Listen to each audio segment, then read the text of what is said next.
Bonjour à toutes et à tous. Merci beaucoup d'être avec nous aujourd'hui. Je m'appelle Angélique Hardy et je suis la coordinatrice d'IDDC, International Disability and Development Consortium, l'un des partenaires du projet Bridging the Gap.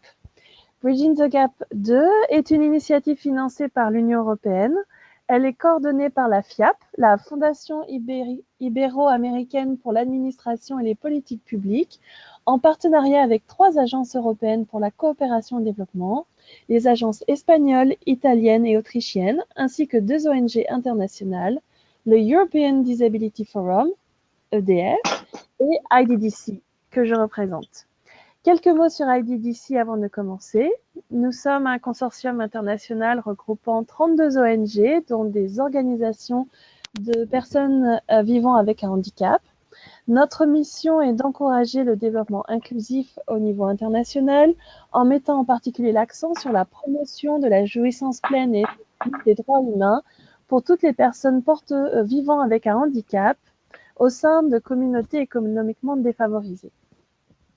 L'objectif de Bridging the Gap 2 est de contribuer à l'inclusion socio-économique, à l'égalité et à la non-discrimination des personnes vivant avec un handicap à travers des institutions et des politiques plus inclusives et responsables. Le projet dispose d'une ample stratégie de gestion des connaissances. Dans le cadre de cette stratégie, le projet organise un cycle de formation en ligne qui explore progressivement les divers aspects traités par le projet. Ce cycle vise à développer le concept de transversalité du handicap dans le domaine du développement, ainsi qu'à définir une approche homogène aux secteurs intéressés par le projet. Les formations sont préparées et développées par des experts internationaux sélectionnés par Bridging the Gap 2. Toutes les sessions sont organisées de manière interactive, reproductible et partageable. Chaque formation est conduite en anglais, espagnol et français en sessions séparées. La première session de ce cycle de formation était une introduction à la Convention des Nations Unies sur les droits des personnes vivant avec un handicap, la CDPH, et la deuxième session portait sur les objectifs de développement durable. Le troisième webinaire se focalisait sur la question du développement inclusif des personnes vivant avec un handicap et la quatrième session, quant à elle, abordait la gestion du cycle de projets inclusifs et accessibles. La cinquième session était quant à elle consacrée à la communication inclusive et accessible. Pour ceux qui auraient manqué l'un de ces 5 premiers webinaires, vous pouvez les retrouver sur le site internet du projet, sur les pages Facebook et Twitter et sur notre canal YouTube. Vous pouvez trouver les liens dans la chatbox ici présente. Aujourd'hui, nous sommes ici pour la 6e session intitulée « Légiférer pour les droits des personnes vivant avec un handicap ». Dans de nombreux pays du monde, en particulier dans les pays en développement et en transition, les cadres juridiques et politiques offrent une protection insuffisante ou ne traitent pas de manière adéquate les droits et l'inclusion des personnes vivant un handicap dans la société et le développement. Dans de nombreux cas, les lois perpétuent la discrimination à l'égard des personnes vivant avec un handicap. Pour faire la différence, les États parties, en tant que détenteurs d'obligations, doivent mettre en œuvre la Convention relative aux droits des personnes vivant avec un handicap, la CDPH, qui énonce les obligations juridiques en matière de promotion et de protection des personnes vivant avec un handicap. L'article 4 de la CDPH, obligation générale, impose aux États parties d'harmoniser leurs droits internes avec la Convention. L'article 4, paragraphe 1, oblige les États parties à adopter toutes les mesures législatives, administratives et autres mesures appropriées pour mettre en œuvre les droits reconnus dans la CDPH. Par exemple, dans les dispositions générales de l'article 4, la Convention contient des instructions concernant les mesures législatives que les États parties devraient appliquer en ce qui concerne des droits spécifiques. En outre, les États parties sont mandatés, en vertu de l'article 4, paragraphe 1b, de prendre toutes les mesures appropriées, y compris une législation, pour modifier ou abolir les lois, règlements, coutumes et pratiques existants qui constituent une discrimination à l'égard des personnes vivant avec un handicap. La Convention établit des tâches pour mettre en place un cadre institutionnel clair, capable de mettre en œuvre et de contrôler les lois nationales. Par exemple, la CDPH demande aux États parties de désigner des points de contact dédiés au sein du gouvernement ou des bureaux dédiés pour établir des liens avec tous les niveaux de gouvernement dans tous les secteurs. La participation de la société civile et surtout des personnes vivant avec un handicap au processus de prise de décision est essentielle. Trop souvent, leur rôle a été ignoré.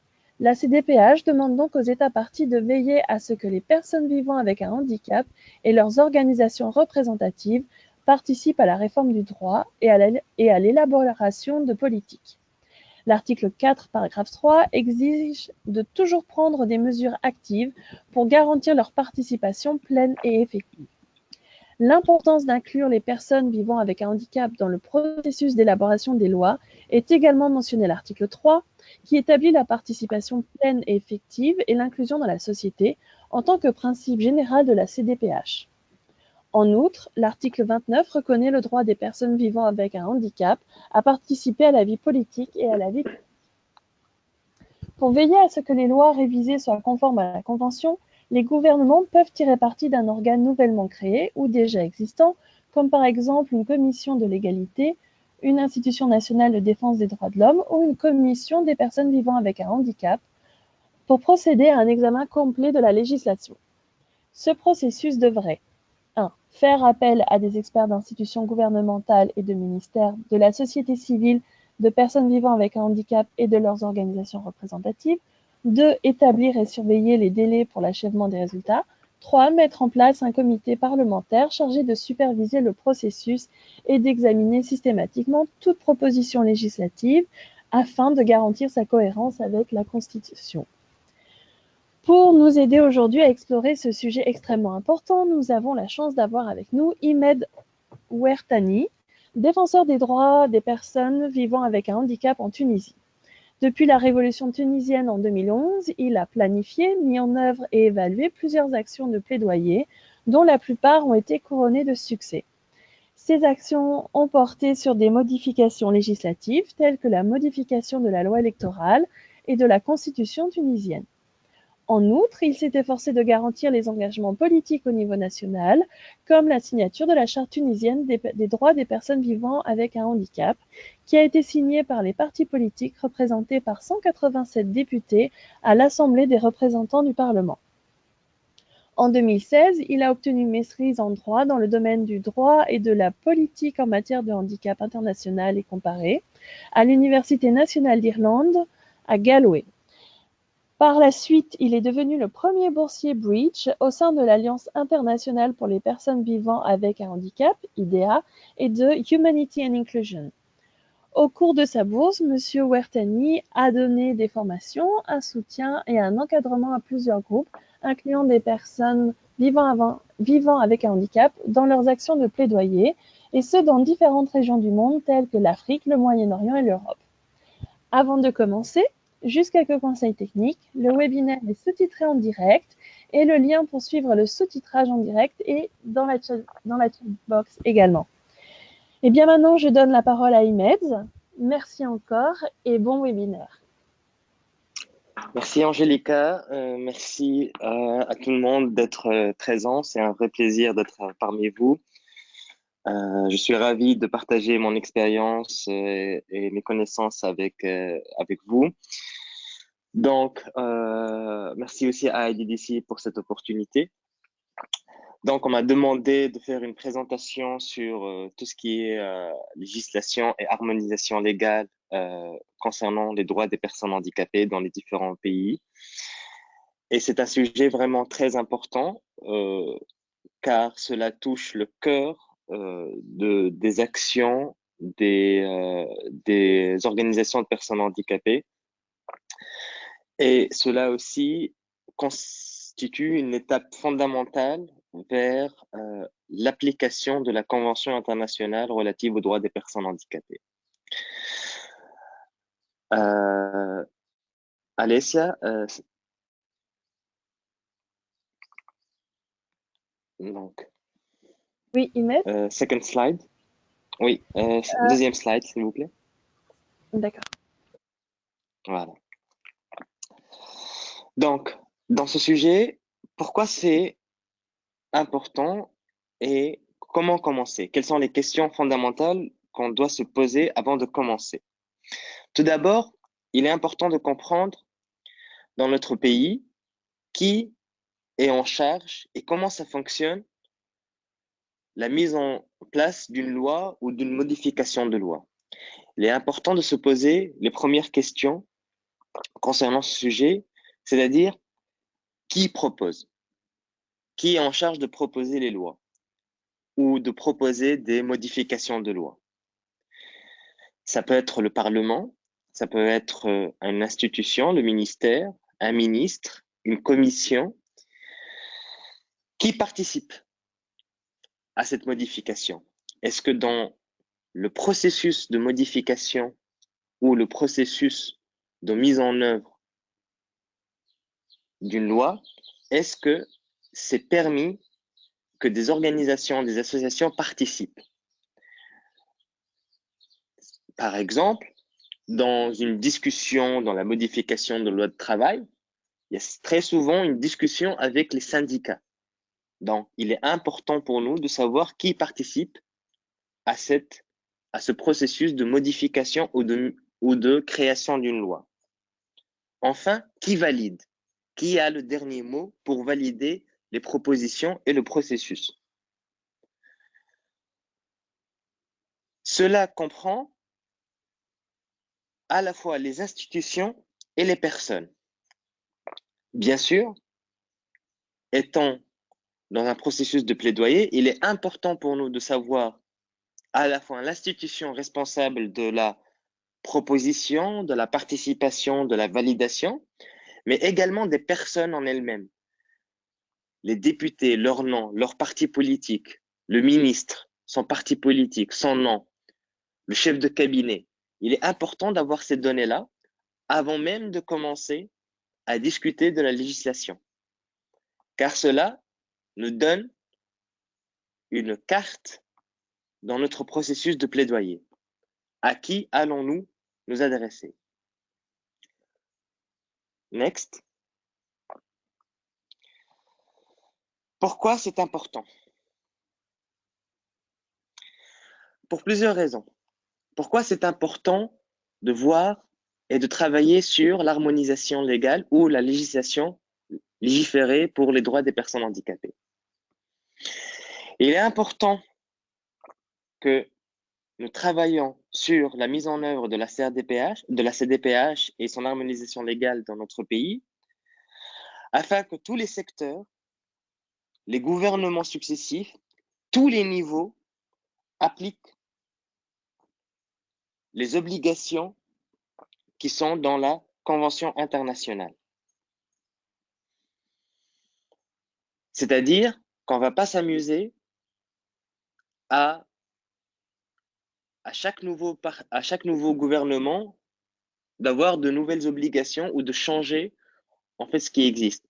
Avoir dans la loi la Convention internationale qui est harmonisée dans les textes nationaux, cela nous permet de s'assurer de la continuité de l'application de la CDPH.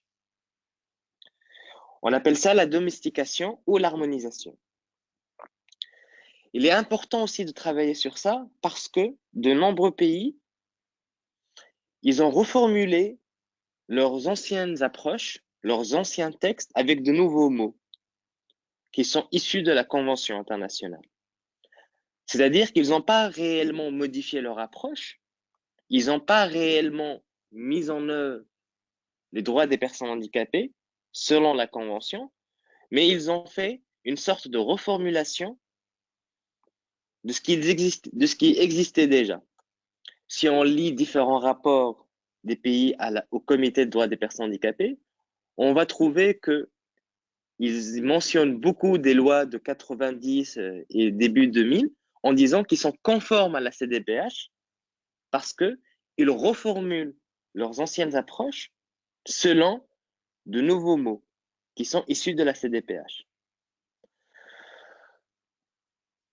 Souvent, cela est dû à leur ignorance ou à la non-compréhension des principes et des approches apportées par la CDPH. Les EPH, dans tout cela, ils ont un rôle important à jouer de vigilance et de vérification. Si le gouvernement dit que cette loi est conforme à la CDPH, qu'elle respecte les droits des personnes handicapées selon la CDPH, il est important que les EPH, les organisations de personnes handicapées, vérifient concrètement est-ce que cela est vraiment conforme aux articles et aux principes de la CDPH. Nous allons voir après comment on peut faire ça. Next. Concrètement, de quoi il s'agit? Donc, il y a un petit schéma qui montre que qu'est-ce qu'on veut dire par l'harmonisation des lois nationales avec la CDPH. C'est-à-dire que les lois nationales et réglementations nationales sont identiques à la CDPH et sont appliquées au niveau national.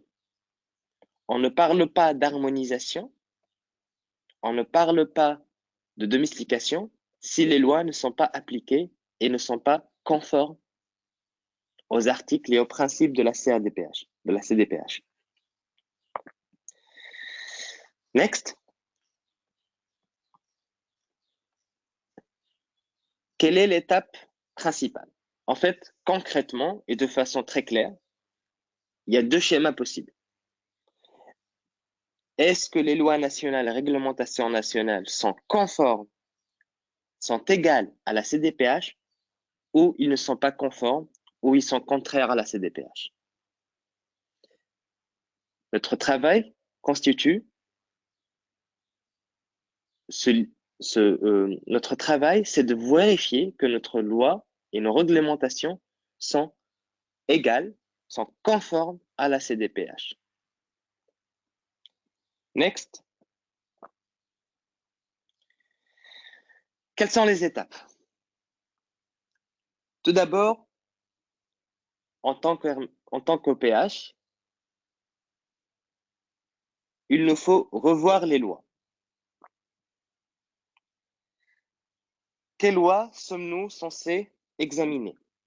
C'est des questions qu'on doit se poser afin de comprendre comment on peut faire pour que les lois soient conformes à la CDPH. Donc, quelles lois sommes-nous censés examiner? Qui fait l'examen? Quels sont les tests de conformité? Comment on peut vérifier que ces lois sont conformes à la CDPH?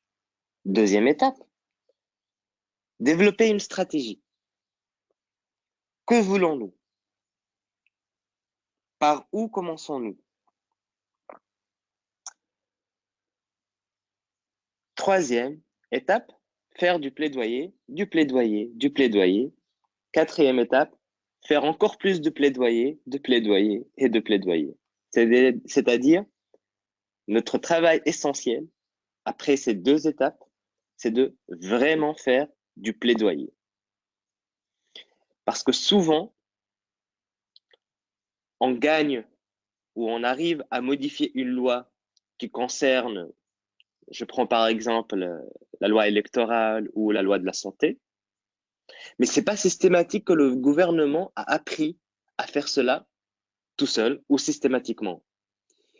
Il est souvent nécessaire, et je pense même obligé, que les EPH fassent du plaidoyer pour toutes les lois, car le système de l'État prend du temps à avoir à faire un examen de ses propres lois tout seul sans l'intervention des EPH.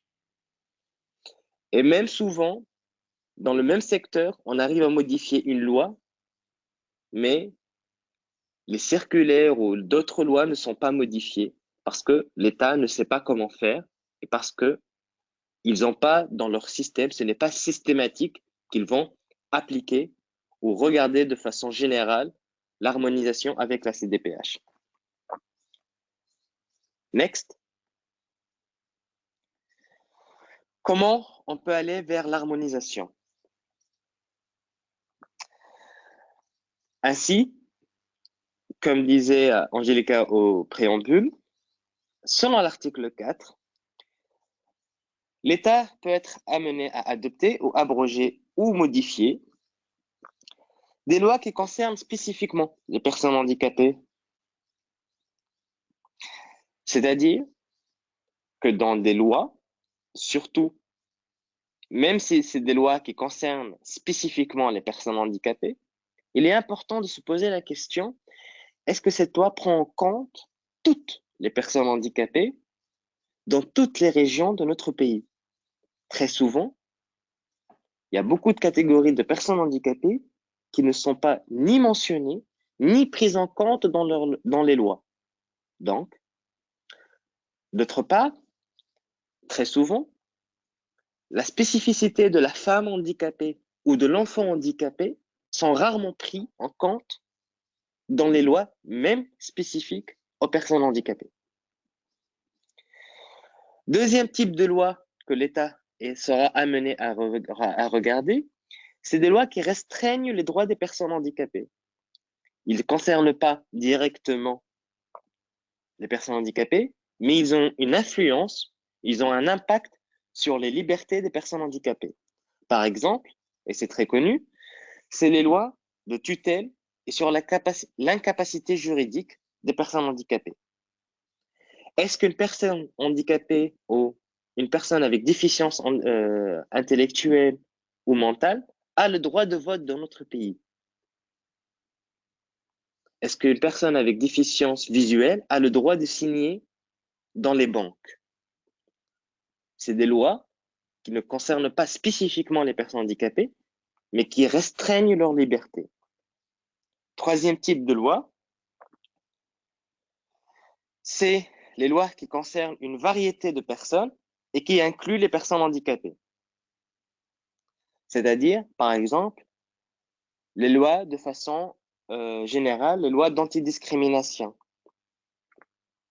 Est-ce que dans notre pays, il y a une loi antidiscrimination générale contre le racisme, contre la discrimination aux femmes? Est-ce que ça comprend également la discrimination sur la base du handicap?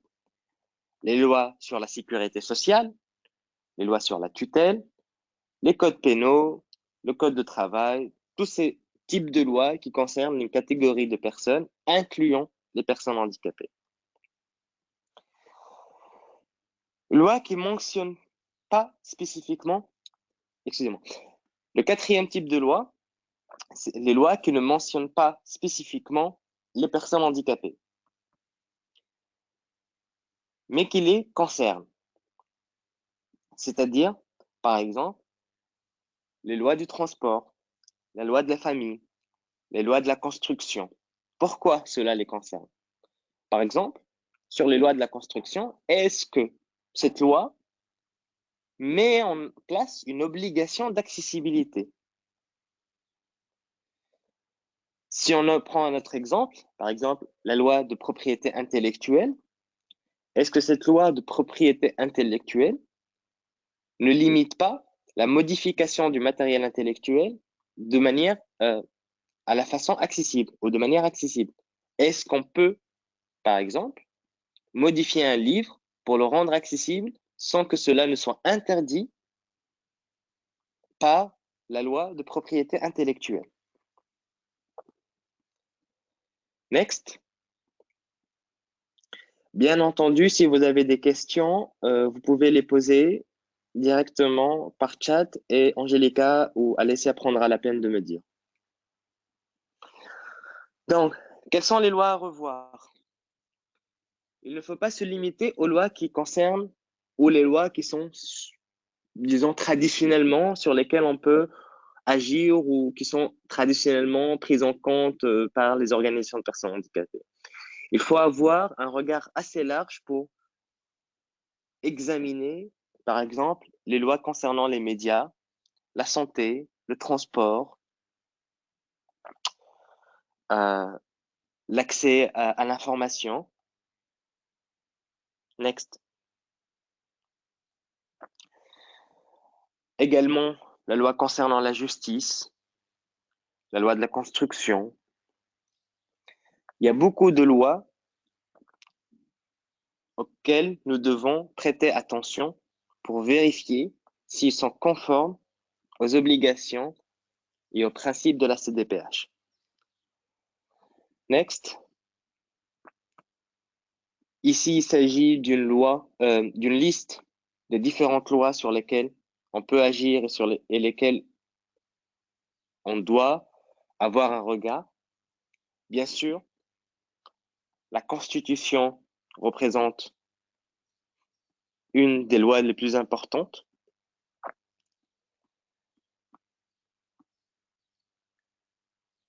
Il y a la loi fiscale, la législation relative à des groupes spécifiques, les minorités, la loi de l'immigration, la loi sur la formation professionnelle, législation sanitaire générale. Donc, c'est une liste sur laquelle vous pouvez revenir ultérieurement pour voir en fait les différentes lois sur lesquelles on doit agir. Next. Qu'est-ce qu'il faut regarder? Quand on fait un travail de légiférer ou concernant la législation des droits des personnes handicapées, il est important de vérifier, quand on prend une loi pour l'examiner, il est important de vérifier les liens entre cette loi et d'anciennes lois qui sont dans le même sujet. C'est-à-dire, il faut vérifier si cette loi est plus ou moins importante que les anciennes lois. Est-ce que cette loi l'emporte sur les autres? Exemple, si on prend le Code du travail, qui est une loi concernant tous les travailleurs et les modalités de comment l'employeur et l'employé doivent interagir, quand on a une loi spécifique à l'emploi des personnes handicapées, qui l'emporte? Quelle est la loi qui l'emporte?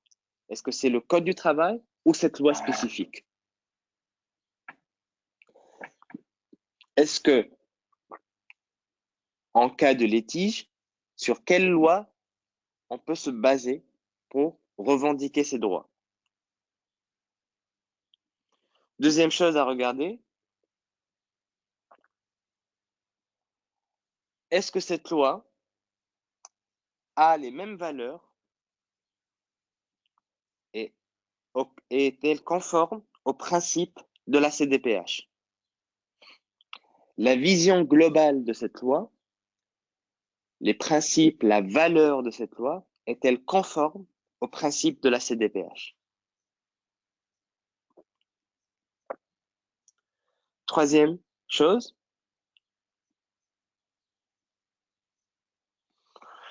est-ce que les différents éléments de cette loi sont-elles conformes aux obligations et aux articles spécifiques définis dans la CDPH? Est-ce que cette loi et les éléments de cette loi reflètent-ils la jurisprudence du Comité des droits des personnes handicapées? C'est-à-dire, le Comité des droits des personnes handicapées promulgue des observations générales et des recommandations générales aux États.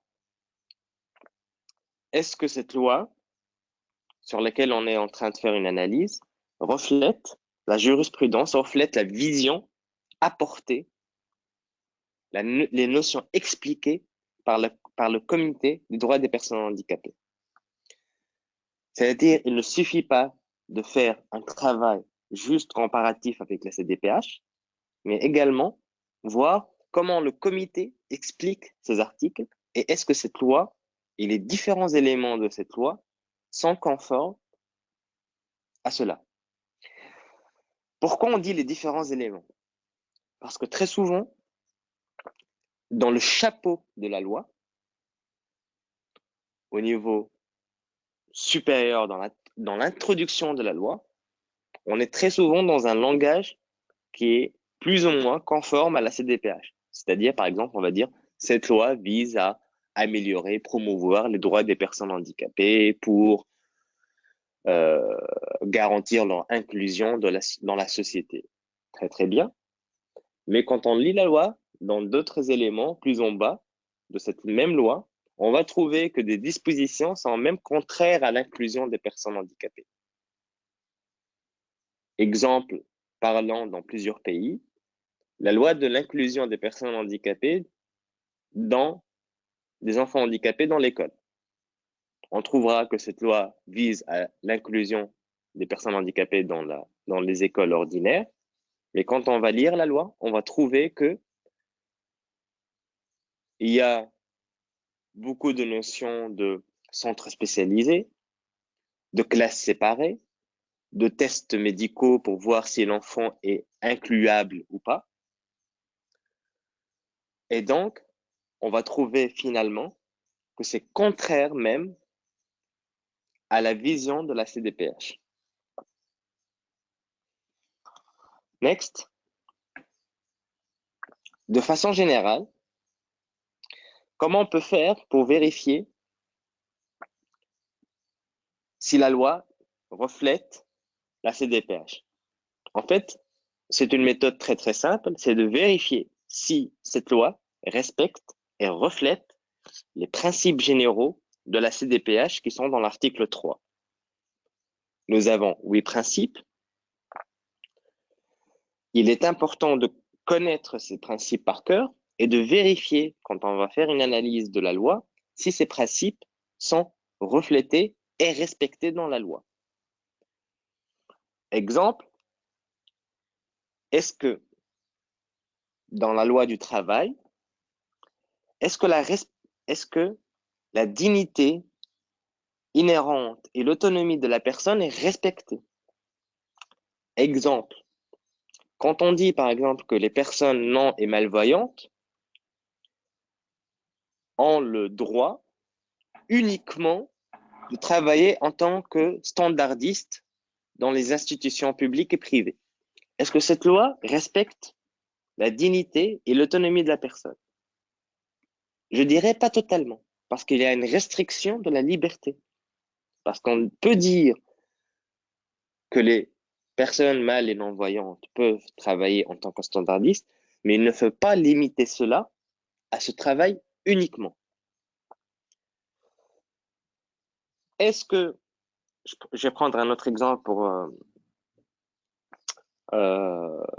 pour expliquer comment on peut faire cette analyse-là.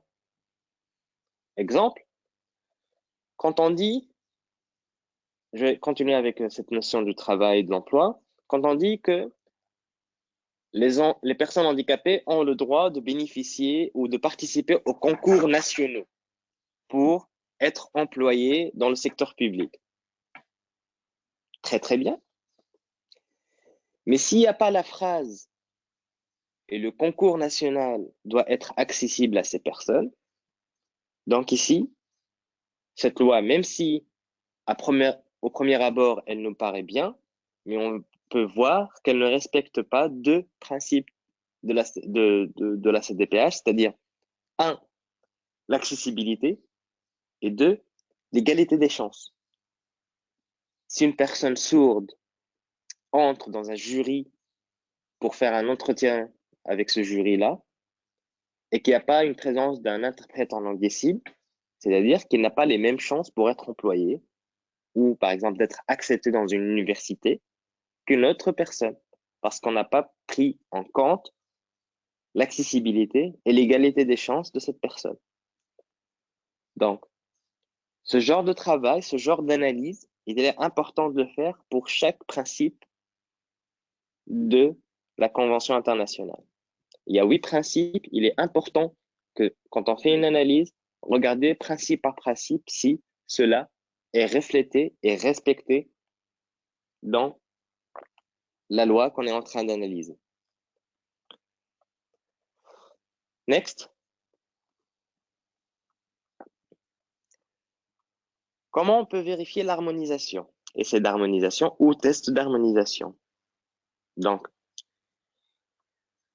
Les lois, articles spécifiques d'une loi donnée respectent-ils les dispositions de l'article correspondant de la CDPH?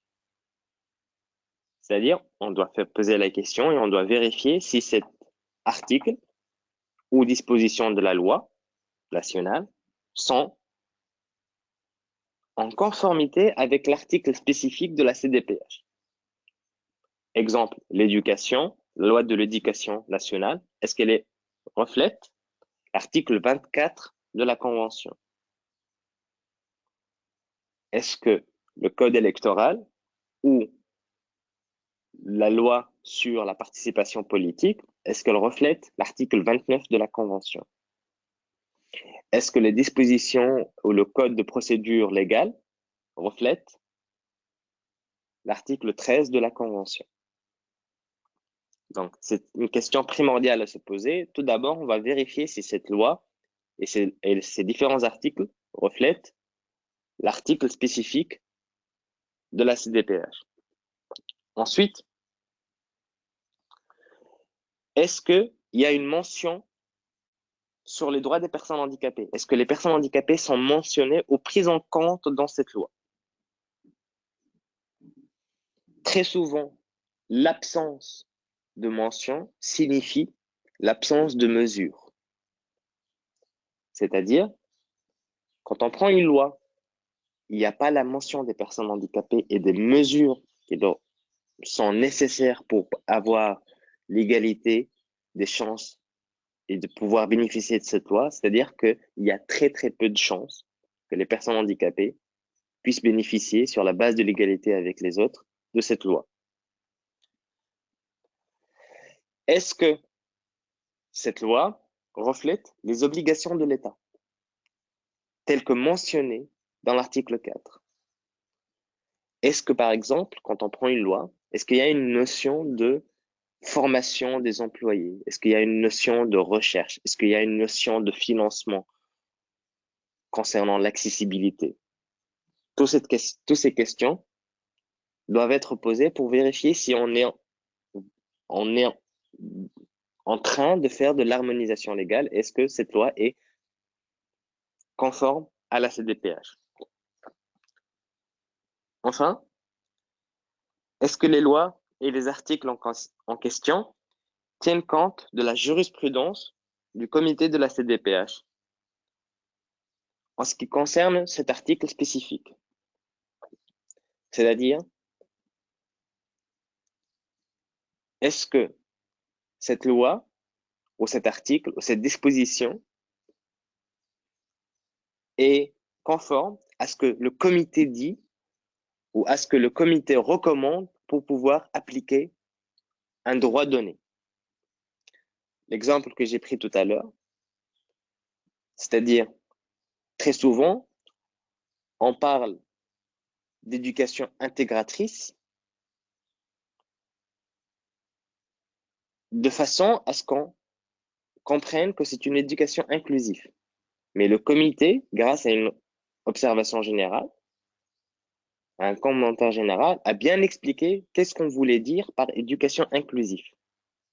Donc, il est important aussi pour nous de connaître les jurisprudences du comité de la CDPH pour vérifier si ce que dit le texte de loi, c'est vraiment conforme à la CDPH. Dans plusieurs pays, on parle d'égalité des chances des personnes handicapées, d'inclusion, mais c'est vraiment pas le cas parce que on n'est pas en conformité avec la jurisprudence du comité des droits des personnes handicapées. Next. Un autre élément important de l'harmonisation légale, c'est de se poser la question, est-ce que la loi est applicable? Est-ce que la loi est applicable? C'est-à-dire, existe-t-il un bon mécanisme pour s'assurer que la loi sera appliquée? C'est vraiment quelque chose d'important parce que très souvent on dit que les lois sont là mais c'est pas appliqué. Et très souvent c'est parce que dans la loi même, il n'y a pas de mécanisme de mise en œuvre de cette loi. Je prends en exemple le quota sur l'emploi, par exemple. Dans plusieurs pays, il y a un quota obligatoire pour les entreprises privées et publiques pour engager et employer des personnes handicapées. Ça peut varier de 1 jusqu'à 5%, 10% pour certains pays. Mais il n'y a pas de mécanisme pour s'assurer que ce quota est respecté. L'inspection du travail n'a pas d'outils pour vérifier. Très souvent, ils ne posent même pas la question. Les institutions qui sont responsables pour améliorer l'employabilité n'ont pas une base de données sur l'emploi, sur les personnes handicapées demandeuses d'emploi. Il n'y a pas, les entreprises n'ont pas accès aux informations des personnes handicapées. Donc, la loi, elle est là, mais les mécanismes d'application ne sont même pas présents dans la loi même. Donc, nous faut vérifier, quand on lit de beaux et de jolis mots, comme quoi c'est une loi sur l'emploi, sur la santé, sur l'accès à la justice des personnes handicapées, il nous faut vérifier que qu'il y a dans la loi des mesures d'application de cette loi. Autre chose, qui est responsable de la mise en œuvre de cette loi? Si il y a deux notions dans cela.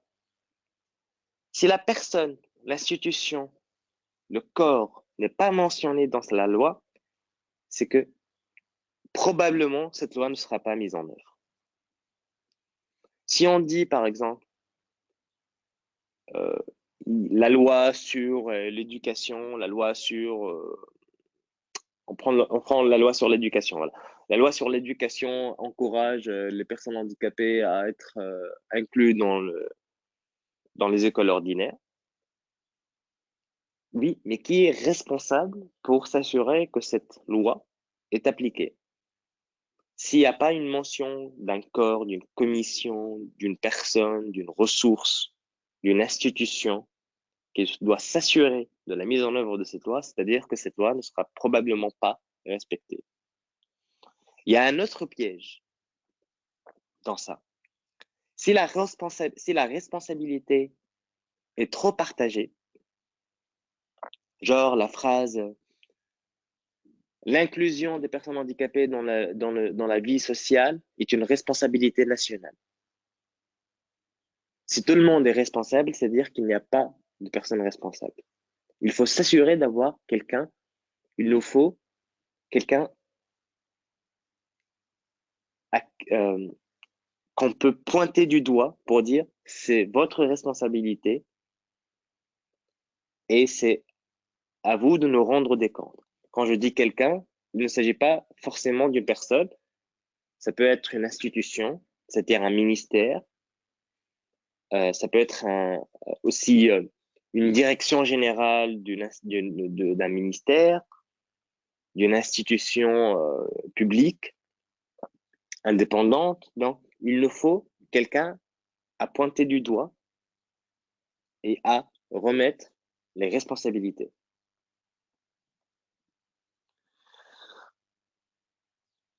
Un autre point, c'est comment comment les règlements de mise en œuvre sont-ils élaborés? Très souvent, quand on a une loi, il ne suffit pas d'avoir juste la loi. Cette loi doit être mise en œuvre. Donc, ça comprend aussi des mécanismes de mise en œuvre. Donc, ça comprend aussi la mise en œuvre de réglementations des standards pour que cette loi soit mise en œuvre. Par exemple, si on dit que la loi de la construction ou du transport doit prendre en compte l'accessibilité, de quelle accessibilité on parle? Qui met les standards d'accessibilité? Est-ce que les personnes handicapées participent à la mise en place des standards d'accessibilité? Il est important aussi de voir cela parce que il ne suffit pas d'avoir les lois, il faut aussi avoir les réglementations, les standards qui vont avec. Next. Oui, Imed. En fait, Oui, il reste encore 15-20 minutes maximum pour faire la présentation parce qu'après, on a déjà beaucoup de questions. Et ok, donc voilà, ok. on vient de J'ai, passer à la slide suivante. Ah, ok, je vais essayer d'aller un peu plus vite. Merci. Excusez-moi, j'essaie de prendre du temps parce que c'est un sujet assez compliqué, mais je vais essayer d'aller un peu plus vite. Donc, la consultation avec les organisations de personnes handicapées, c'est quelque chose de fondamental, comme dit dans le préambule, et comme dit par exemple sur l'exemple des standards, parce que les personnes handicapées, de un, c'est une obligation de la CDPH dans l'article 4 et dans plusieurs articles, notamment l'article 33. Mais c'est aussi quelque chose de fondamental parce que les personnes handicapées et leur organisation sont vraiment les experts de leur situation. Il est important que dans le processus de création, de modification ou d'abrogation d'une loi, les personnes handicapées ont leur mot à dire. Next. C'est un autre chapitre, c'est on doit se poser la question où on peut commencer, où commencer. Next. Donc, il y a plusieurs stratégies pour l'harmonisation globale.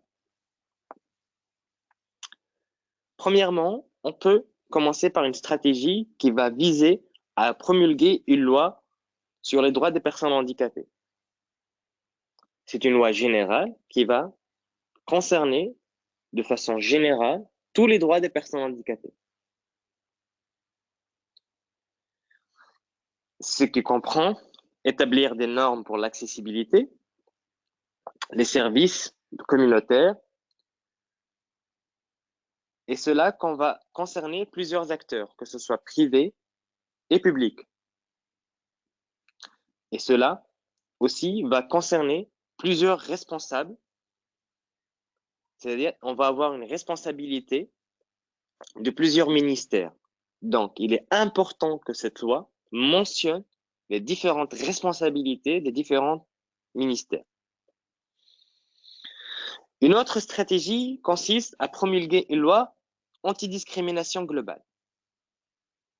C'est-à-dire, on ne va pas vérifier, on ne va pas essayer de faire une loi qui concerne juste les personnes handicapées, mais on va essayer de collaborer avec d'autres acteurs pour avoir une loi antidiscrimination de façon générale, y compris la discrimination sur la base du handicap, ce qui comprend également le refus d'aménagement raisonnable. Parce que, comme on le sait tous, la Convention dit que le refus d'aménagement raisonnable est une discrimination sur la base du handicap. Avec cela, il est important de travailler sur les lois générales existantes et à venir pour qu'ils incluent les personnes handicapées dans leur texte. C'est-à-dire, il ne suffit pas d'avoir, excusez-moi, une loi générale d'antidiscrimination, mais il nous faut aussi travailler sur des lois, sur les autres lois de façon générale pour qu'ils incluent les personnes handicapées. Il nous faut inclure autre chose, il nous faut inclure les droits en vertu de la CDPH dans différentes législations. C'est-à-dire, il ne suffit pas d'avoir juste dans la loi nationale, mais également avoir les dispositions de la CDPH dans les différents niveaux de la législation. Loi organique, circulaire, arrêté, décret, constitution, tout cela doit prendre en compte les droits des personnes handicapées. Et enfin, il y a une autre stratégie qui est saisir l'opportunité. Et là, c'est vraiment quand on a une opportunité d'une révision d'une loi et surtout la Constitution, il faut la saisir pour inclure les droits des personnes handicapées. Next. Quels sont les défis dans ce travail-là, dans cette harmonisation, dans cette notion d'harmonisation? Donc, next. Il y a plusieurs défis. Donc, premièrement, comment le handicap est défini dans la loi? Comment la législation ou notre pays définit le handicap? Comment fonctionne la certification du handicap? Est-ce que cette définition est basée sur une notion médicale? Est-ce que cette notion du handicap ou la définition du handicap respecte la notion du handicap présente dans l'article 1 de la Convention? Est-ce que cette définition du handicap prend en compte les barrières sociétales, c'est-à-dire les barrières physiques et comportementales?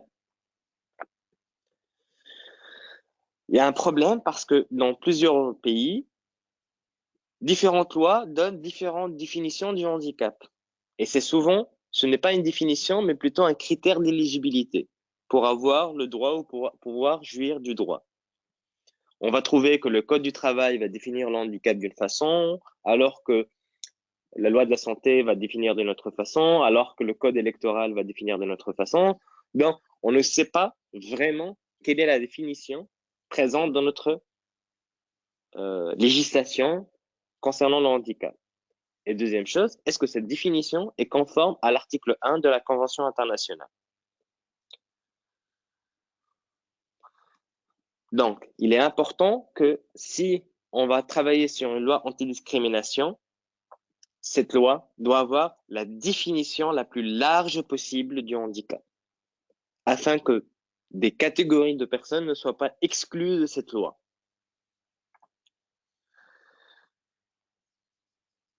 Next, pardon, pas next. Retour.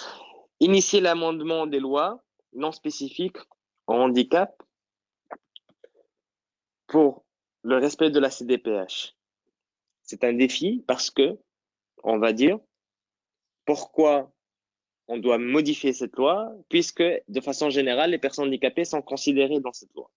Il est important d'avoir les arguments nécessaires et les bons arguments pour dire non, cette loi ne correspond pas ou n'est pas conforme à la CDPH. Certes, en théorie, les personnes handicapées sont concernées par cette loi, mais concrètement, quand on lit le texte, ce n'est pas conforme à la CDPH. Next.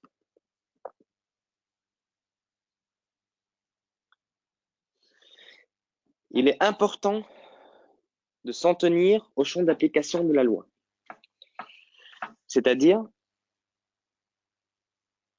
il faut absolument, quand on fait un travail sur l'harmonisation légale, que les différents secteurs soient conformes à la CDPH.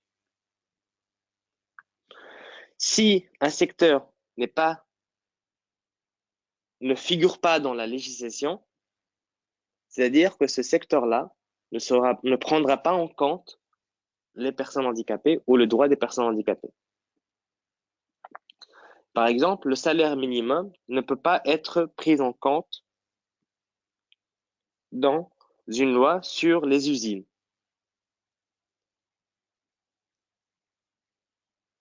Je m'explique.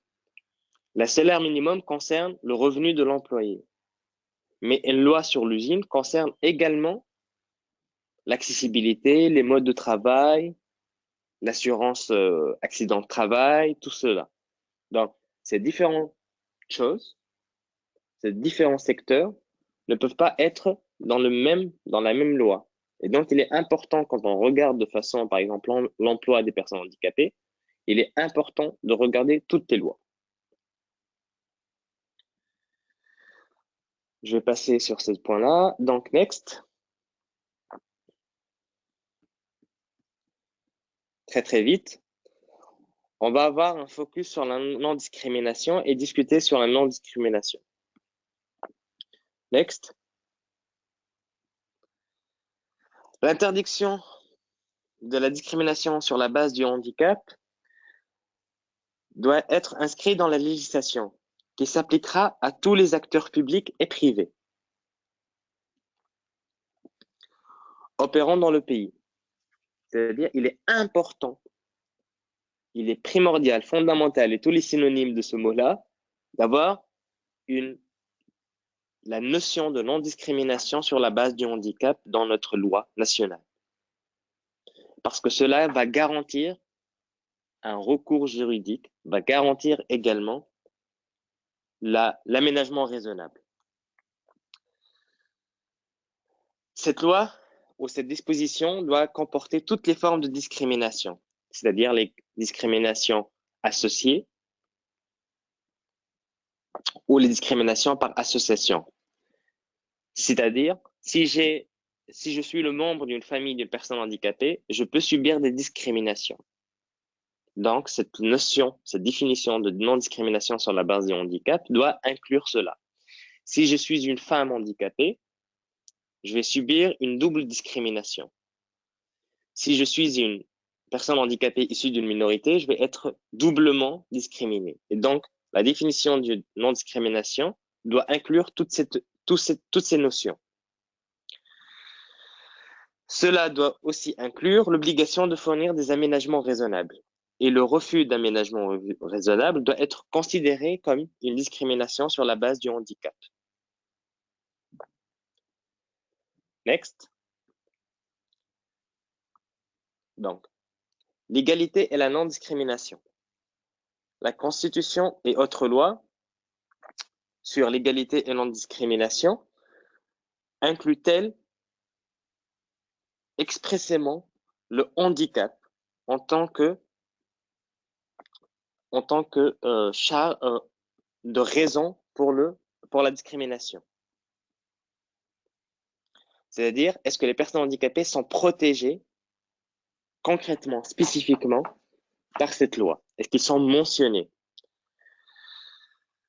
Est-ce que la loi définit-elle la discrimination? Si on dit que les personnes handicapées ne doivent pas être discriminées, qu'est-ce qu'on veut dire par la discrimination sur la base du handicap?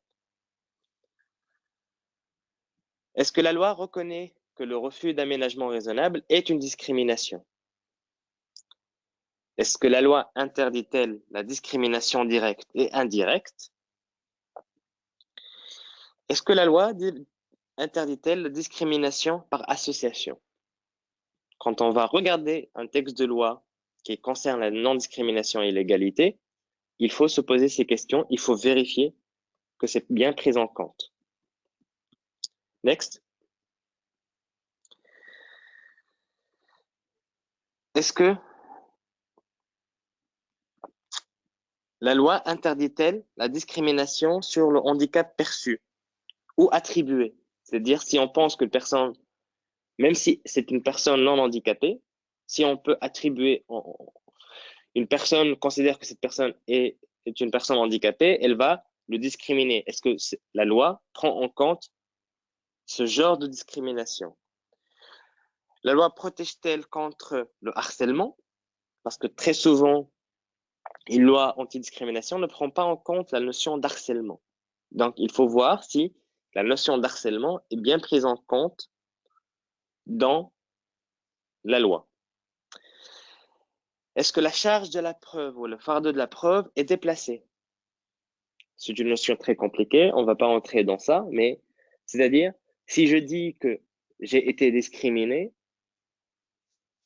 l'une des approches, c'est de dire, c'est pas moi qui dois prouver que j'ai été discriminé, c'est plutôt l'autre partie qui doit prouver qu'il n'a pas discriminé. Et cela permet d'être vraiment, concrètement, plus efficace sur cette notion de discrimination. Est-ce que la loi prévoit-elle un accès aux mesures, ou un accès au recours aux victimes de discrimination? Si je subis une discrimination, est-ce que la loi me permet d'aller voir une institution qui me permet d'avoir mes droits? Est-ce que la loi prévoit des mesures spécifiques et d'autres mesures positives visant à promouvoir l'égalité des personnes handicapées? C'est-à-dire, on ne parle pas ici de discrimination positive, on parle de mesures positives pour avoir l'égalité et l'égalité des chances. Par exemple, le système de quotas dans l'emploi, dans l'éducation. Par exemple, le système de sièges réservés aux personnes handicapées dans le processus électoral. C'est des mesures positives. Il ne faut pas considérer ça comme de la discrimination positive. Il faut considérer cela comme des mesures positives qui visent l'égalité. Donc, next.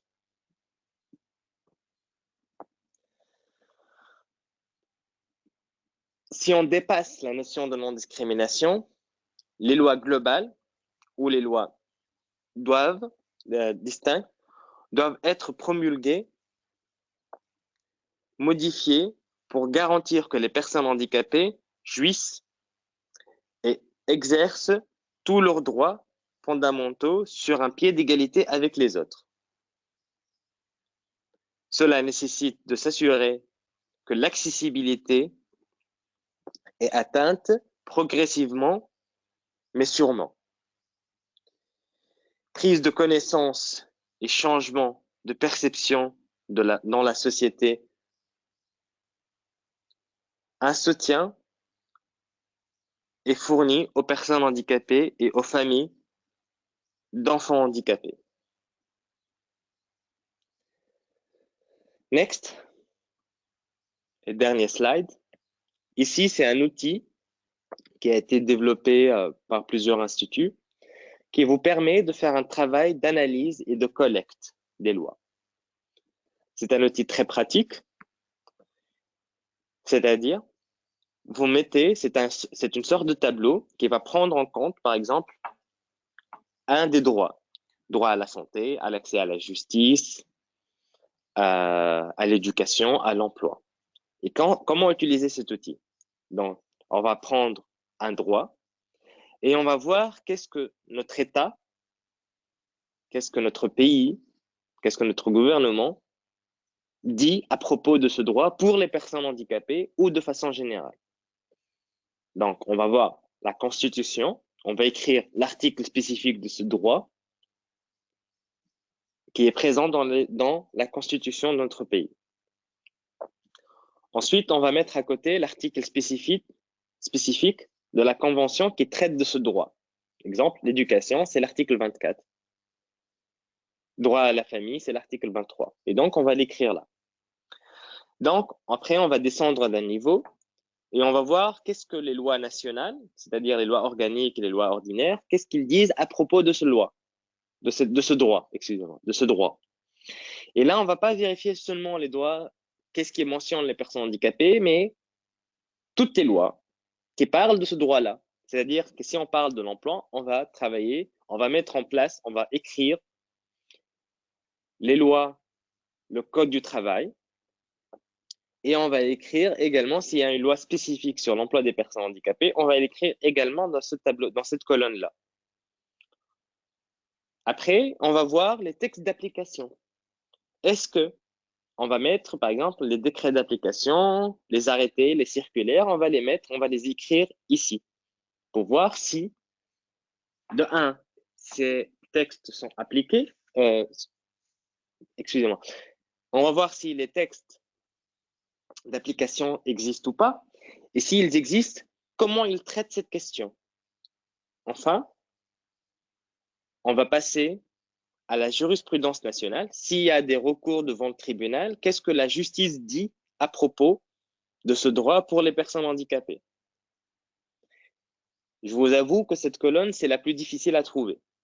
Donc, il est important de la voir, mais si on ne peut pas avoir accès à la jurisprudence nationale, cela n'est pas très, très grave. Enfin, une autre colonne, c'est la jurisprudence du comité de la CDPH. Qu'est-ce que le comité de la CDPH dit à propos de ce droit? Par exemple, on peut ici vérifier les recommandations du comité de la CDPH à votre pays. Enfin, la dernière colonne, c'est l'analyse et l'observation. On va écrire qu'est-ce qu'on analyse, qu'est-ce qu'on observe quand on va traiter ce droit-là. Par exemple, on peut dire non-existence d'un décret d'application, les personnes handicapées ne sont pas mentionnées dans les textes nationaux organiques, la Constitution ne présente pas, par exemple, les personnes handicapées, ne cite pas les personnes handicapées de façon spécifique dans ce droit-là. Donc, c'est un tableau que vous pouvez utiliser.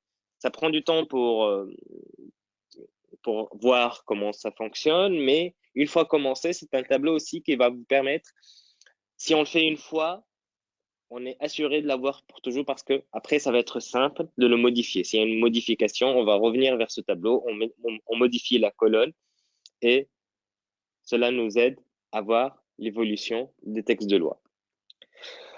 Voilà, next. Donc, merci pour votre attention et j'attends avec impatience vos questions. Excusez-moi pour la prise du temps, c'est un sujet un peu complexe. Angélica? Oui, merci beaucoup, Imen. Donc, effectivement, nous avons déjà quelques questions.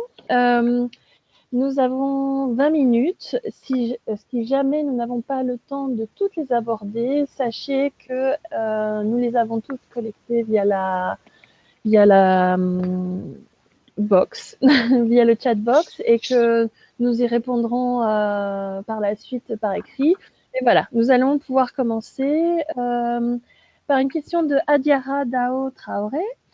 Au cas où les lois du pays sont conformes à la CDPH, mais que leur application est tout autre, quels sont les recours des personnes vivant avec un handicap que ces personnes peuvent utiliser pour l'application réelle de ces lois?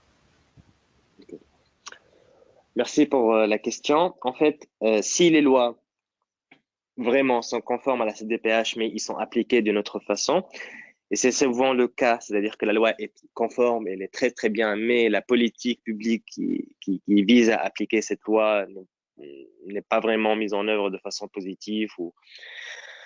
Il y a plusieurs recours. Le premier recours, et c'est quelque chose qu'on a très très peu, qu'on utilise très très peu, c'est aller à la justice, puisqu'il y a un texte de loi, c'est-à-dire que la justice doit s'assurer que cette loi est mise en œuvre. Deuxième recours, c'est de voir pourquoi cette loi n'est pas appliquée. Est-ce que c'est une question de personnes qui ne connaissent pas, qui ne comprennent pas cette loi, ou est-ce que c'est une question de moyens? Est-ce que des ressources sont allouées pour la mise en œuvre de cette loi? C'est-à-dire, s'il n'y a pas, si on voit le budget de l'État, si la loi elle est là, mais le budget de l'État de 2019-2020, il n'y a aucun, on va dire, dinar ou dollar ou euro qui est mis en place pour que cette loi soit appliquée, c'est-à-dire qu'il y a de très très très fortes chances que cette loi ne sera jamais appliquée. Il faut vérifier ça. Troisième recours, c'est de faire une sorte de collaboration avec l'État pour que les EPH, en fait, font des projets pilotes ou expliquent comment cette loi doit être appliquée. Donc, c'est-à-dire, on ne va pas entrer en conflit avec l'État, mais plutôt dans une approche de collaboration avec l'État pour que cette loi soit mise en œuvre. On ne va pas jeter la première pierre à l'État, mais on va dire, voilà, nous, on vous propose un partenariat positif, on peut chercher des fonds ensemble pour que cette loi soit appliquée, et on fait des projets pilotes et on vérifie comment cette loi peut être appliquée. J'espère que ça répond à votre question. Merci beaucoup. Alors, une autre question, cette fois-ci de Ahmed, de Humanity and Inclusion au Niger. Lorsque l'on veut légiférer, quel type d'approche il faut adopter? Parce que généralement, les gens ont tendance à légiférer dans le sens du modèle de protection. Par exemple, légiférer en mettant des quotas dans une loi de travail. Est-ce que c'est la bonne approche? Et en fait, cela va avec une autre question aussi liée aux quotas, savoir si utiliser des quotas est réellement la bonne approche. Merci pour cette question, qui est un sujet très très large, mais pour la question du quota, en fait, c'est clair. Comme mentionné dans la présentation, il ne faut pas juste regarder le quota. Le quota peut être positif ou négatif. C'est comment, en fait, on va le mettre en place qui est important. Est-ce que cette approche de mise en place du quota ou de mesures positives, est-ce qu'elle respecte les principes de la CDPH? Est-ce que c'est dans ce quota-là, dans cette mise en œuvre-là, dans cette action-là, est-ce qu'il y a un respect de la dignité de la personne? Est-ce qu'il y a un respect de son choix? Est-ce qu'il y a un respect de la non-discrimination? Est-ce qu'il y a un respect de l'accessibilité?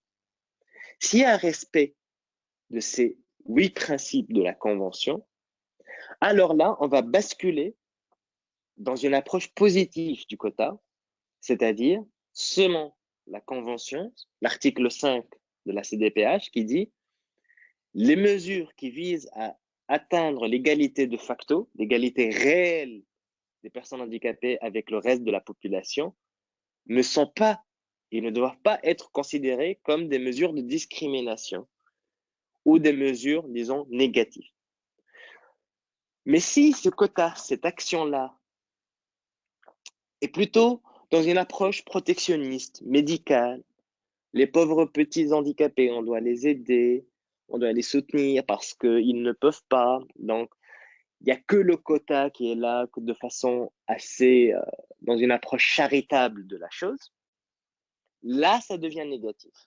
Donc, le quota en lui-même, on peut l'entendre d'une façon, comme l'a mentionné dans l'article 5 ou l'article 27, des mesures positives qui visent à l'égalité.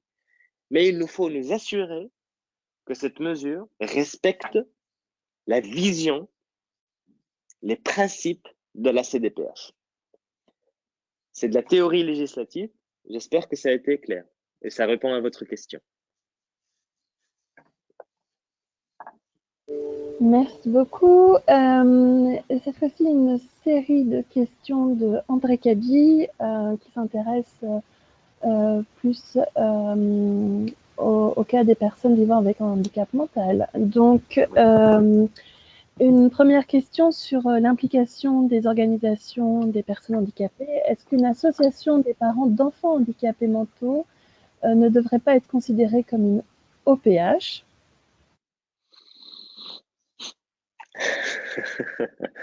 Très très bonne question.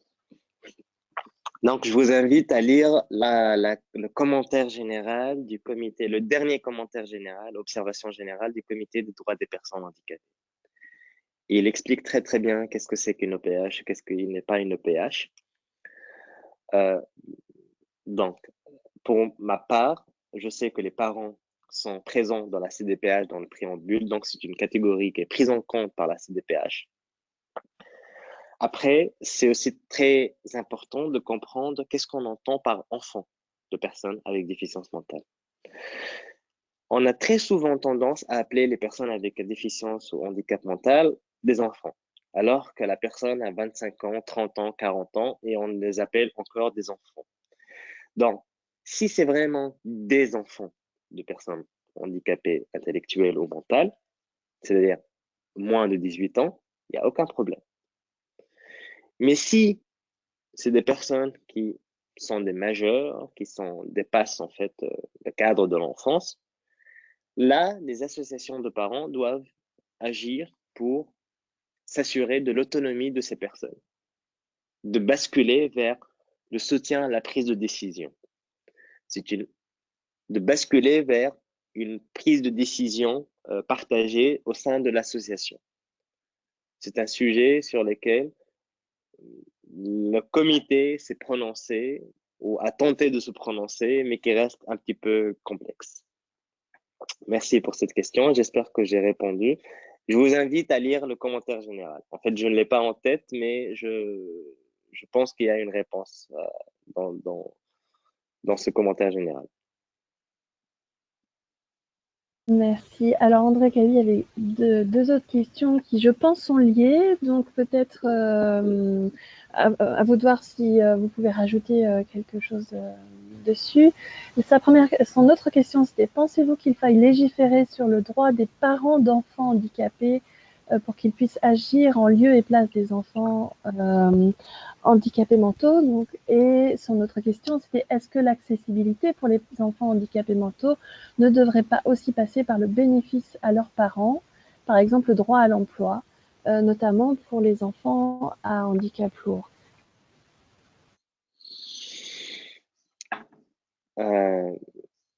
Pour la première question, j'ai un peu répondu à cette question-là. C'est-à-dire, si c'est des enfants, oui, totalement. Tous les parents ont le droit de créer des associations qui représentent en fait leurs enfants, les parents d'élèves, association de parents d'élèves, association de parents du quartier. Donc, pourquoi pas prendre en compte aussi les parents de personnes avec handicap ou enfants handicapés, intellectuels ou mentaux, ou tout autre enfant handicapé. Après, si ces parents leurs enfants dépassent en fait le cadre de l'enfance et atteignent leur majorité, prendre des décisions au lieu et place des enfants, des personnes handicapées serait contraire à la Convention internationale et à l'article 12 de la Convention internationale. Parce que l'article 12 dit les personnes handicapées, peu importe le handicap, qu'il soit lourd ou pas lourd, qu'il soit intellectuel, mental ou toute autre déficience, ont le droit de jouir de leurs capacités légales et juridiques de façon effective et totale et remplacer la tutelle par le soutien à la prise de décision. Pour la deuxième question, c'est vraiment quelque chose de complexe et je ne pense pas, c'est-à-dire il faudrait attendre la jurisprudence du comité pour que cette réponse soit donnée. Pour l'instant, on sait, si on traduit un petit peu la convention, tout d'abord, on a déjà dit que la discrimination associée doit être prise en compte dans la législation. C'est-à-dire que si je suis un parent d'enfant handicapé, je ne dois pas subir une discrimination parce que j'ai un enfant handicapé. Donc, cela est déjà pris en compte par la Convention et cela doit être pris en compte par la législation nationale. Deuxième chose, si on lit bien l'article 23 de la Convention, il y a beaucoup de mesures pour soutenir les parents afin qu'ils soient en capacité de s'occuper des enfants handicapés. Enfin, si on lit l'article 28 de la Convention, il y a aussi des mesures qui doivent être prises en compte pour soutenir les parents d'enfants handicapés et notamment un soutien financier et un soutien dans le cadre de la protection sociale. Donc, il y a beaucoup de choses, mais avoir un bénéfice pour l'emploi parce qu'on a un enfant handicapé, je ne suis pas en mesure ou en capacité de répondre que si cela peut être considéré comme une mesure positive ou pas. Donc, il faudrait attendre la jurisprudence du comité. J'espère avoir répondu. Merci. Nous avons maintenant une question de Boudjema Adjaoud. Bonjour à tous et à toutes et bonjour à Monsieur Imed. Ma question est quelle est la meilleure façon d'atteindre l'objet d'un plaidoyer? Est-ce qu'il faut essayer de passer par les députés ou cibler le ou les ministres? Et sa deuxième question, c'est en cas de constatation de non-harmonisation de la réforme de la loi ou des lois, que peut-on faire? Donc, la meilleure façon, c'est-à-dire, c'est de répondre à la question du premier slide. Qui est responsable? Qui propose? Qui participe et qui valide? Si par exemple, on sait que c'est le ministre qui valide, mais c'est vraiment le chef du cabinet qui est responsable de proposer, de rédiger la loi, et après il va soumettre ça au ministre, le ministre va juste signer. Donc il est important de s'adresser au chef du cabinet avant même le ministre. Donc il est important de savoir quand on fait un plaidoyer qui est responsable et comment ça fonctionne. Il nous faut avoir la carte du schéma, du processus de création de cette loi. Par exemple, une loi organique va être validée par un député, par les députés, par le Parlement, par l'Assemblée du peuple. Un décret ou un arrêté, ça va être plutôt le ministre qui va le mettre en place, ou un président. Donc, on ne va pas essayer de voir un décret en allant discuter avec les parlementaires ou les députés, et vice-versa. On ne va pas aller voir un décret, discuter d'un décret et excusez-moi, de parler d'une loi organique en allant voir un ministère. Il faut plutôt s'adresser aux députés. Après, il y a aussi tous ces enjeux de avoir le maximum de relations personnelles, de liens, c'est-à-dire d'avoir quelqu'un au sein du processus de création qui est l'ami de notre organisation, quelqu'un de ressources, quelqu'un qui va nous ouvrir les portes. Pour la deuxième question, si on constate que c'est pas conforme, tout d'abord, qu'est-ce qu'on a dit? C'est plaidoyer, plaidoyer, plaidoyer, plaidoyer. Vraiment, on est membre de la société civile, donc nos recours sont très peu. Mais il y a aussi quelque chose une autre stratégie qui est un peu risquée. Je voulais pas trop l'aborder, mais voilà, ça me donne l'occasion de l'aborder. C'est-à-dire, on va utiliser ce qu'on appelle le litige stratégique. Soutenir une personne pour que, si votre pays a ratifié le protocole facultatif de la Convention, donc on va pouvoir utiliser ce protocole. Mais tout d'abord, il faudrait créer ou il faudrait faire un litige stratégique, c'est-à-dire aller devant la justice, prendre un cas et aller devant la justice pour essayer de demander que ce cas soit traité et qu'on ait droit à que cette personne ait accès à son droit. Et donc, on va laisser la justice se prononcer et créer une jurisprudence pour que cette loi soit interprétée de façon la plus conforme possible à la Convention. Mais si la justice elle-même ne donne pas ou ne fait pas ce travail-là, il est peut-être possible d'aller voir le comité des droits des personnes handicapées en utilisant le protocole facultatif. Mais il faudrait que votre pays ait ratifié le protocole facultatif et une des conditions, c'est d'avoir utilisé tous les recours juridiques d'un pays. Et ça peut être dangereux parce qu'on peut avoir un résultat contraire à celui attendu, c'est-à-dire avoir une jurisprudence qui va conforter encore plus la discrimination. Donc, il faut vraiment être vigilant et avoir des précautions pour pouvoir utiliser cette méthode. J'espère avoir répondu. Merci. Nous avons une question d'Ahmed de Humanity and Inclusion au Mali. Faut-il légiférer sur des dispositions législatives contraignantes contre les discriminations ou autres? Et il a aussi une seconde question. Doit-on plaider en priorité sur l'égalité des droits ou sur les besoins spéciaux? Donc, s'il faut légiférer sur l'égalité de traitement ou avoir des traitements spécifiques. Merci pour cette excellente question. En fait, sur la première, c'est bien. Excuse-moi, Angélique, tu peux me répéter la première? Oui, J'ai mal la compris. première, c'est faut-il légiférer sur des dispositions législatives contraignantes contre les Ah oui, discriminations? oui. Merci pour cette question. En fait, c'est comme mentionné dans le slide, c'est-à-dire s'il n'y a pas de mesures contraignantes, s'il n'y a pas de mesures de mise en œuvre de la loi, et s'il n'y a pas une mesure qui dit que si on ne respecte pas la non-discrimination et on fait de la discrimination, il n'y a pas une punition, quelque chose de contraignant, il y a de, beaucoup de chances, de fortes chances que cette loi ne soit jamais appliquée. Donc, il est primordial, fondamental que quand on fait une loi antidiscrimination, ça soit contraignant, que le recours soit mentionné et que les risques pour celui qui fait ça soient mentionnés dans la loi. Ou au moins qu'il y a, mention d'une punition, je veux dire, de quelque chose d'assez contraignant dans la loi. Pour la deuxième question, ça dépend des stratégies. Comme je l'ai dit, les stratégies mentionnées, c'est deux stratégies qui se valent en fin de compte. Après, c'est à vous de voir quelle est la stratégie que vous voulez adopter. Avoir une loi antidiscrimination générale, ça permet aussi d'ouvrir les portes pour les autres. C'est-à-dire, on peut commencer par ça et utiliser cette loi de non-discrimination pour avoir les mesures spécifiques.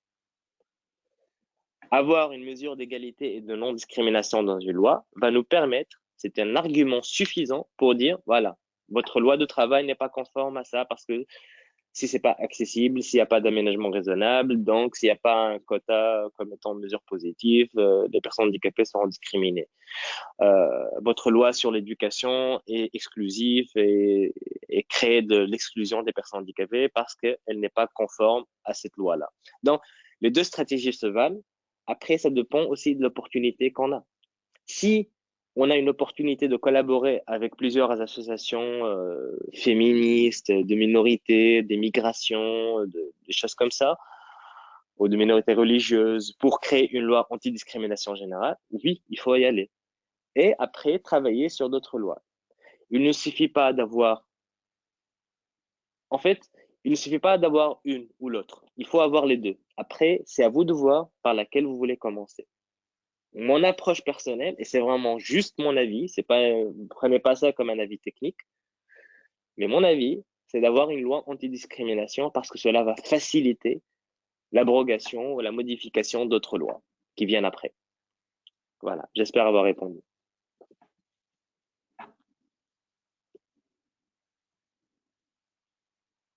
Angélica? Voilà. Oui, oui, oui. Petite coordination au sein de l'équipe.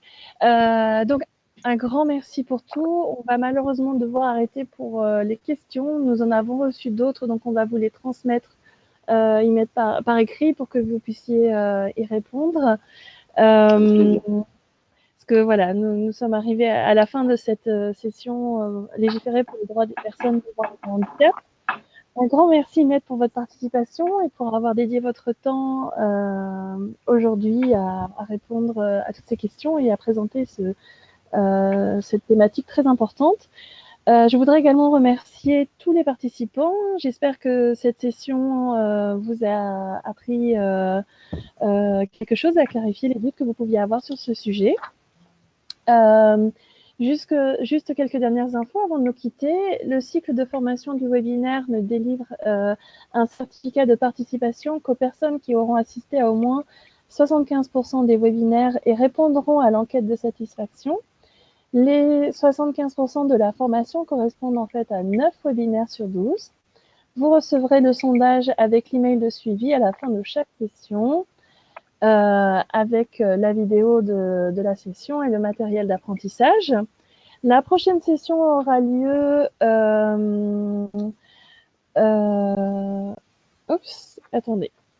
le 25 février 2019 à 11h30 et portera sur l'éducation inclusive, aborder et éliminer les obstacles à l'accès à l'éducation de la part des personnes vivant avec un handicap. Donc un autre sujet très important. Vous avez déjà reçu la communication et l'email pour vous enregistrer. Le speaker sera Sandra Boisseau, la référente technique éducation inclusive de Humanity and Inclusion. Je vous rappelle pour ceux qui ont manqué les sessions précédentes que vous pouvez trouver les vidéos des webinaires sur le site web du projet, sur les pages Facebook et Twitter et YouTube également du projet. Vous pouvez trouver tous les liens dans la chatbox. Je vous remercie. Je vous dis à la prochaine et vous souhaite une très bonne fin de journée. Merci beaucoup.